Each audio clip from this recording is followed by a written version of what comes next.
নমস্কার।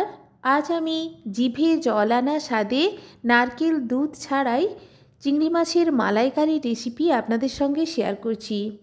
এইভাবে খুব সহজেই নারকেল দুধ ছাড়া চিংড়ি মাছের মালাইকারি তৈরি করুন, খেতে অপূর্ব লাগে।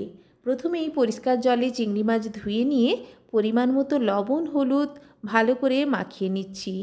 এইভাবে লবণ হলুদ মাখিয়ে আধ ঘন্টা রেখে দেব। আধ ঘন্টা পর আমি দেখুন কড়াইতে পরিমাণ মতো সাদা তেল অ্যাড করে দিয়েছি। তেল গরম হলে একে একে চিংড়ি মাছ দিয়ে দিচ্ছি। চিংড়ি মাছ ভালো করে ভেজে নেব। এক সাইড ভাজা হয়ে গেছে, অপর সাইড ভাজার জন্য উল্টে দেব। এইভাবে সমস্ত চিংড়ি মাছকে হালকা করে ভেজে নেব। চিংড়ি মাছ কিন্তু বেশি ভাজলে চলবে না, চিংড়ি মাছ এইভাবে হালকা করে ভেজে নিতে হবে। চিংড়ি মাছ বেশি ভাজা হয়ে গেলে চিংড়ি মাছ কিন্তু শক্ত হয়ে যাওয়ার সম্ভাবনা থাকে। এইভাবে সমস্ত চিংড়ি মাছ ভেজে নেওয়ার পর আমি প্লেটে তুলে নেব। আমার এই রেসিপি যদি আপনাদের ভালো লাগে আমার চ্যানেলকে অবশ্যই লাইক, কমেন্ট অ্যান্ড সাবস্ক্রাইব করার অনুরোধ রইল। চিংড়ি মাছ ভাজা হয়ে গেছে, প্লেটে তুলে নিয়েছি। অপর দিকে 6-7টা কাজু বাদাম আমি আধ ঘন্টা জলে ভিজিয়ে রেখেছিলাম। মিক্সিং জারে একটা স্মুথ পেস্ট তৈরি করে নিয়েছি। চিংড়ি মাছ ভাজার অবশিষ্ট তেলের সঙ্গে সামান্য একটু তেল অ্যাড করে দিয়ে দিচ্ছি একটা তেজপাতা ফোড়ন, এলাচ, লবঙ্গ, দারুচিনি, গোটা গোলমরিচ। ফোড়ন থেকে সুন্দর গন্ধ বেরিয়ে এলে ছোট করে কেটে রাখা দুটো মিডিয়াম সাইজের পেঁয়াজের কুচি অ্যাড করে দিচ্ছি। ভালো করে নাড়াচাড়া করে নিচ্ছি তেলের সঙ্গে পেঁয়াজকে। এরপর পরিমাণ মতো লবণ অ্যাড করে আবারও অনবরত নাড়াচাড়া করে পেঁয়াজকে হালকা করে ভেজে নেওয়ার পর থেতো করা আদা রসুনের পেস্ট অ্যাড করছি।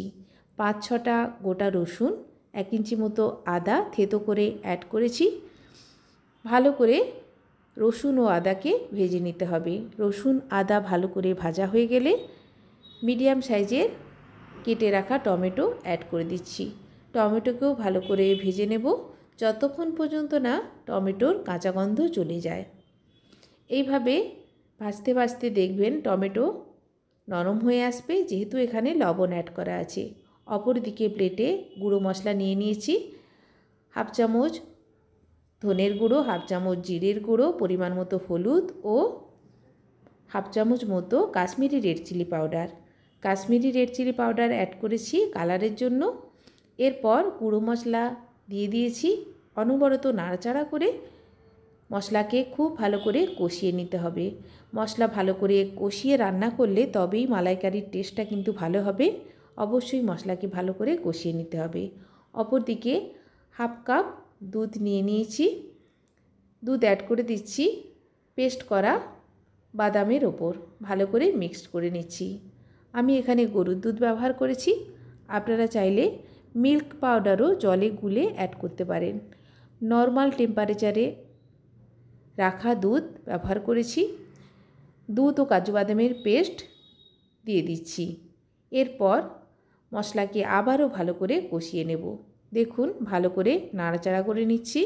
এইভাবে মিনিট 2 নাড়াচাড়া করে নেওয়ার পর আমি ঢাকা দিয়ে আবারও ঢাকা খুলে অনবরত নাড়াচাড়া করে মশলাকে কষিয়ে নেব। দেখুন অনবরত এইভাবে নাড়াচাড়া করে আমি মশলাকে কষিয়ে নিচ্ছি। আমি দেখুন ঢাকা দিয়েছিলাম, আবারও ঢাকা খুলে বারে বারে নাড়াচাড়া করে মশলাকে কষিয়ে নিচ্ছি। এইভাবে মশলা কষাতে কষাতে যখন মশলা থেকে তেল ছেড়ে আসবে এবং মশলার কালার দেখবেন সম্পূর্ণরূপে চেঞ্জ হয়ে গেছে, তখন বুঝতে হবে মশলা কিন্তু খুব ভালো করে কষানো হয়ে গেছে। দেখে বুঝতে পারছেন মশলার কালার এবং মশলা থেকে তেল ছেড়ে এসছে। একেবারে মশলার কালারও চেঞ্জ হয়ে গেছে, মশলা থেকে তেল ছেড়ে এসছে। আমি 1 কাপ মতো গরম জল অ্যাড করছি। ভালো করে মশলার সঙ্গে মিক্সড করে গ্রেভি ফুটে এলে একে একে দিয়ে দেব চিংড়ি মাছ।